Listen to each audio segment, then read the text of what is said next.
Welcome to COMANDOLIN. Now, I've sometimes asked here on the channel, because I do a lot of these song tutorials and stuff. People will sometimes I get a message, "Hey Neil, earlier in the video you said C chord was down here, and then later C chord is up here, and later in the video the C chord maybe is in a third place. What's with the?" Sometimes I get questions. How is the same chord all over the neck? And so we're going to cover this today, and the simple answer is that a chord is not a finger shape on a neck. To remember, there isn't, the C chord. What a chord is a musical equation applied to the scale, and then that applied to the fretboard. By the time it gets to your fingers, you're like step 3 of the process. So what we're going to look at here today, we're just going to look at a simple major scale, name the notes of that scale, figure out which of those notes make up the chord, and then find that chord all over the neck. To see how that there's many more than one versions of every chord. Speaking of version, we'll talk about inversions and what those are, because that kind of applies here, because that's really what we're doing. We're looking at inversions of chords. And at the end, we'll mention there's one magical note in the chord that changes the mood of the whole thing, that kind of everything hinges on, if you will. So there's a lot to cover, and it sounds complicated just because if you use the word equation or inversion, they're big words, but it's super simple stuff. Let's just jump right into it here. First, let's go over to the mother instrument across the room and look at some notes. Hey, before we get going, if you haven't, be sure let me know in the comments where you're watching from in the world so I can put a pin on my map for you. I think that's just the coolest thing. All right, let's take a quick look at the piano keyboard here.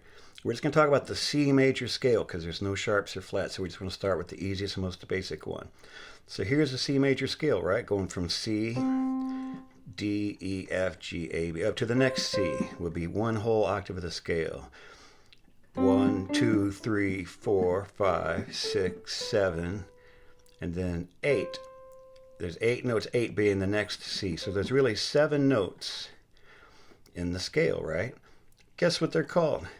The first note of the scale, that's just root note C. When you get to the second note of the scale, that's, cleverly enough, the second. The third note of the scale is the third. You following me? Fourth note is the fourth, the fifth, the sixth, and the seventh. There really isn't an eighth, because by the time you get to the eighth, you're just back on your root note. So that's the note, or the names of the scale is just depending on what number they are as you play them. So what we're going to look for here is major chord, and we're going to be in C. And what a major chord is, your first, or your root, second, third, and fifth. Major is always root, third, and fifth. In this case, it's C, E, and G. So here's a C chord. But here's the thing. Any combination of C, E, and G works. Like here, it's E, G, and here's another C. That's still a C chord. Here's a G, C, and an E.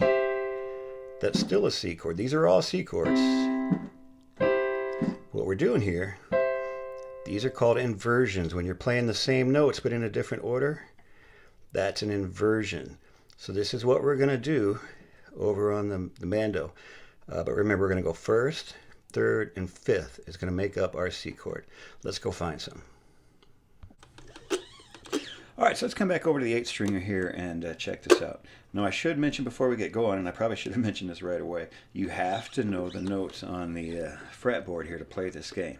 So I've got other videos about that to check out if you don't already know the notes, but let's get started here. Remember, we need the first, the third, and the fifth. So we're in the key of C, so first is C, second, third, E, fourth, fifth is G. So we're looking for any combination, like we said, of C, E, and G. So let's start on the bottom string. Hey, here's a G right here. We didn't even have to do anything. So it's like a gimme, right? There's one of our notes.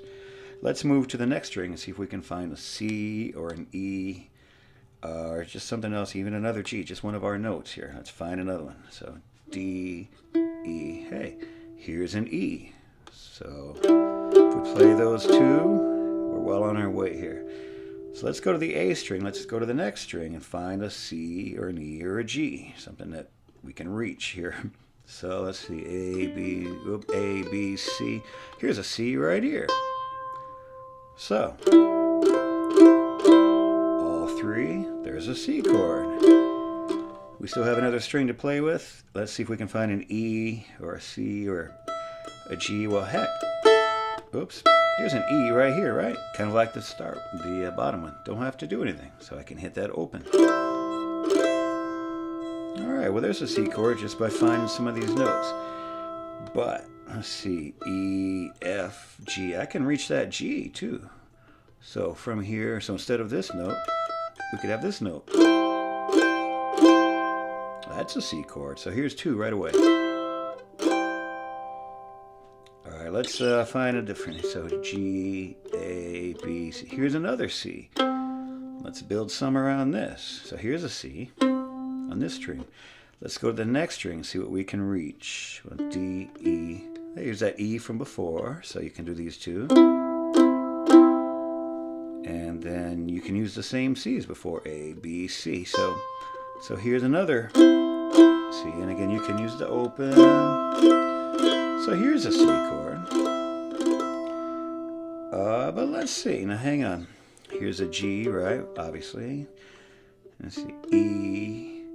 Well, here's another G. It's two G's, but what the heck, right? So here's a G. Let's go to the next one, see if we can find A, B. We still have our C here. We still have our E there, so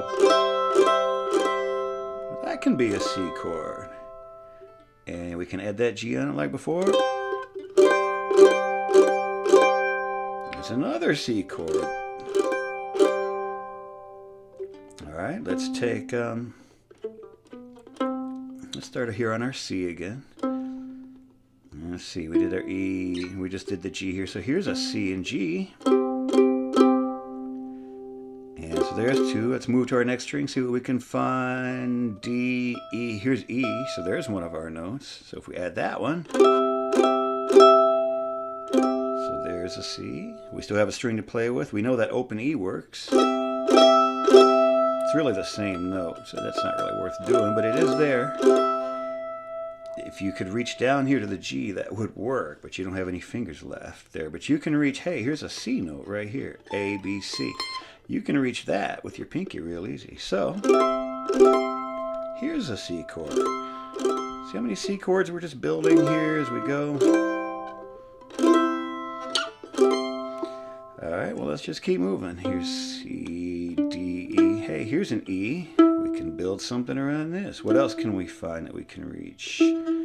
We know this is G. So we can... Yeah, that's not really going to work. So let's see. What can we find? A, B, C. Oh, sorry, G, A, B, C. Hey, here's a C. And here's a G. Hey, here's another C chord. Well, they're just all over the place. So look at this. So many C chords. They're all C chords. We're just, when we go through these chord melodies, and you've got the melody, you've got the note here, and you need the chord around it, it's real easy to build the chord around the note just by following and applying the musical formula here. All right, so back at the beginning of the video, we mentioned too that we're going to talk about, it's the magical note of the chord, if you will. The one note that gives the chord its whole personality, and even really important just in the scale. But it's the third. What you do with the third is really going to determine a lot about your chord. Let's wander back to the piano here and take a look. All right, looking at the piano keyboard again. Again, we're staying in C for this example. So let's look at our third. Here's first, second, third. Our third is the E.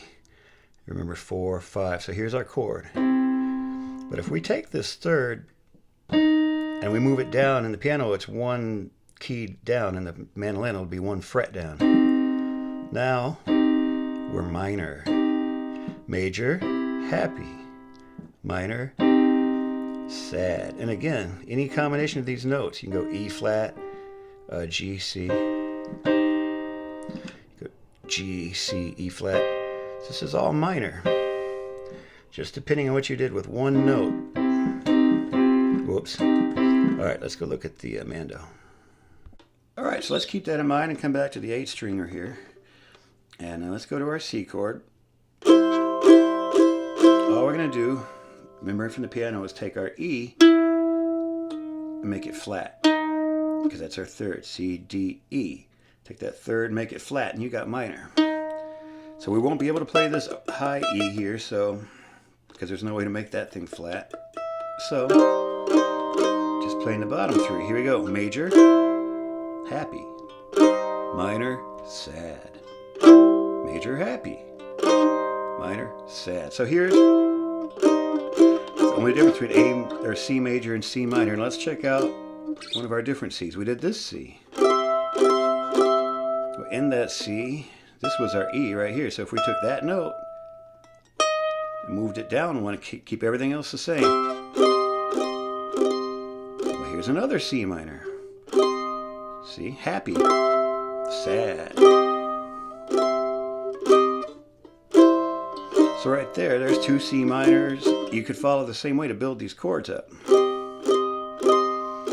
You just find any first, flat, third, and 5. Any C, E flat, and G. Any combination of those. It's going to get you a minor.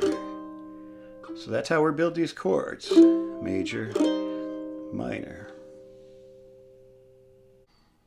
Alright, so that's about it. I don't want to throw too much on here at once and overload you too much as we go here. Just talking theory, breaking some stuff down. Now, if you're into these nuts and bolts kind of lessons, there's a lot more of these sort of things over on the COMANDOLIN Studio Patreon page. Check them out, $5 a month. There's a lot, like I say, a lot more of these nitty-gritties, if you will. But otherwise, yeah, I just wanted to answer that question. And there's plenty more fun song tutorials and stuff on the way. And I hope everyone has a great day. Thanks for tuning in.